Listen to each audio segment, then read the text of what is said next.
before I call on Aref to take the floor. Thank you so much, Professor.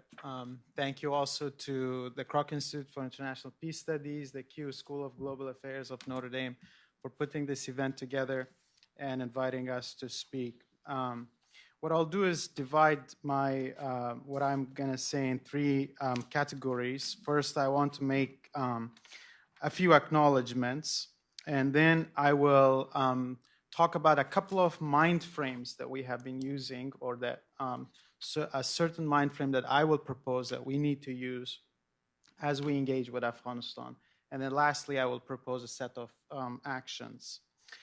First of all, I want to acknowledge that Afghans are suffering. And we need to remember that, and I emphasize that because whatever I say, I have my people in my mind. My family, my friends, my colleagues back in Afghanistan, and the general population, they are suffering. And those even who have left Afghanistan, who are in exile, are also suffering.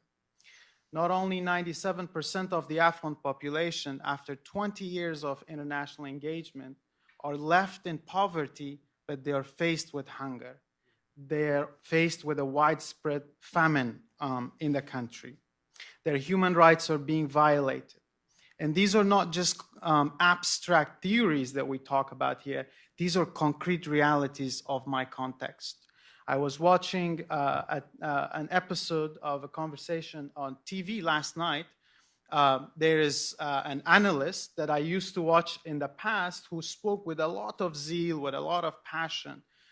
And there's also a Talib representative and a moderator. The moderator and the non-Talib, the analyst, you could tell they were shrinking.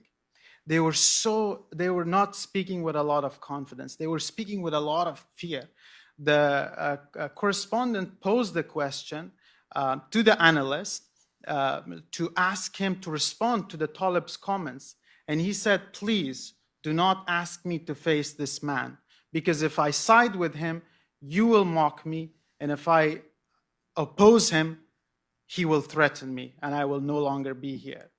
And that was so disheartening for me to hear. And I want to acknowledge that.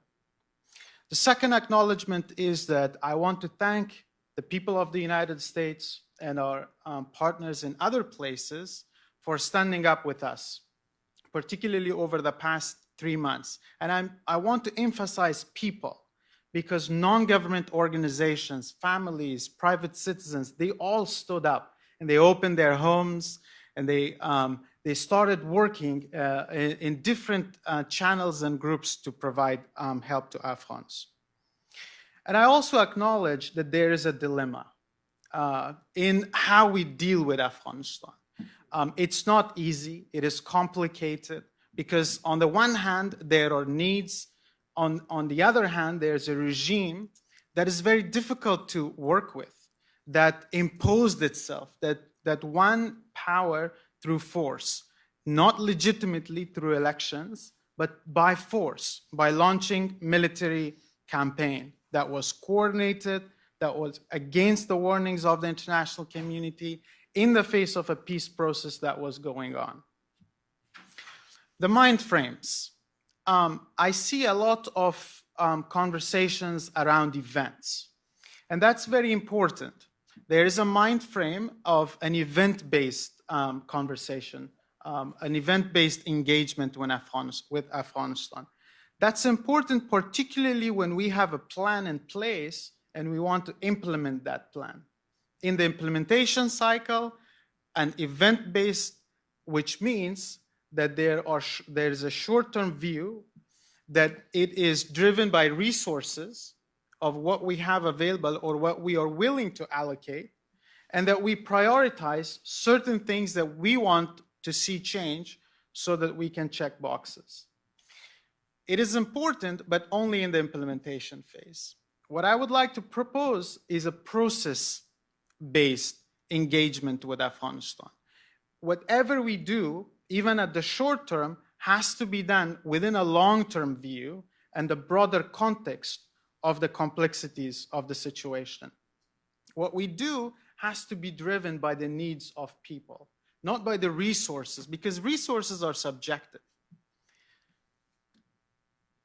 We have to acknowledge that there's a multiplicity of needs and challenges in the country, not just one or two, so that we could put them in order and say, one, we do this, second, third, and fourth. It does not work that way. We should not be checking boxes, but show progress. What Afghans need right now is results. And so a process-based, a result-oriented engagement with Afghanistan is much needed right now. I have maybe about four specific set of actions that I would like to propose here. Number one, as proposed by His Excellency the Ambassador and fellow panelists, is the relief that is needed in the short term. And this will have a humanitarian nature, both inside Afghanistan and those who are in camps outside of Afghanistan. This has to deal with health, with food insecurity, with shelter, and the cold weather of the winter that's coming. But we must not weaponize aid at this time.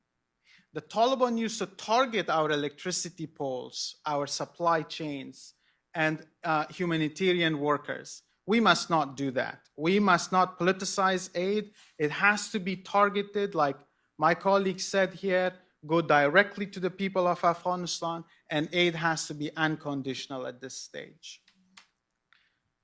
Number two, we need to launch a process of policymaking, which I see is absent right now. In line with His Excellency the Ambassador's proposal, a conference of Afghans, those who are outside of Afghanistan and also inside of Afghanistan, is much needed. The Taliban has to see that Afghanistan is much greater than them. And in order to demonstrate that, we need to have a program that can bring all sides, all parties together. That will decide for the medium term and the long term situation of the country. Number three is that we need to activate diplomatic efforts to work for a political settlement. And I want to emphasize with a united stance from the international community, with leadership, strong leadership from the international community. This is not the first time, ladies and gentlemen, that a non-state actor has taken power in Afghanistan. This is not the first time that a government has collapsed in our country. Look at the 1970s. 2 times in the 70s, regimes changed by force. In the 90s, 2 times, regimes changed at least. And then in 2001, regime changed by non-state actors. And now again in 2021. So there is a cycle of violence that is going on. I want to emphasize that because we need to take a broader view, a longer term view, so that we can address the problem in Afghanistan, not so that we can feed 1 family or 2 families, which is much needed right now, but that we can address the problem at its core. And so there's no evidence right now to see that another government will not collapse in the future. Number 4 is that we need to support civil society organizations, women groups, and political movements inside the country and abroad.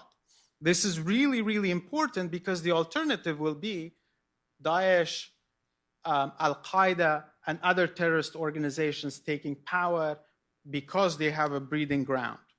And what I'm proposing, particularly for the humanitarian part, there are also incentives for the Taliban. Ethically, fewer people will die under their governance. Politically, it can pave the way for engagement. And existentially, they also have families that will be benefited by this.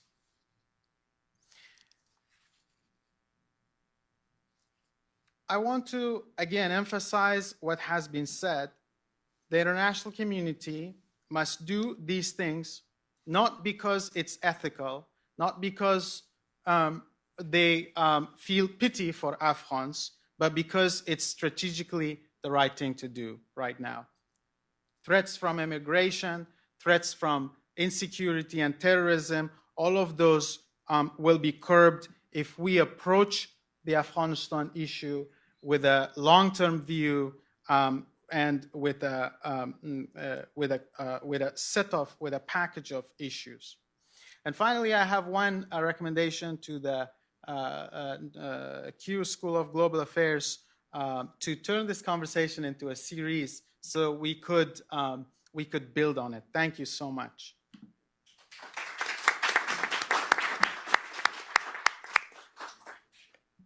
Well, the last recommendation from Aref is the easiest one, and I'm happy to say yes. This is within our power, and yes, I think this is important.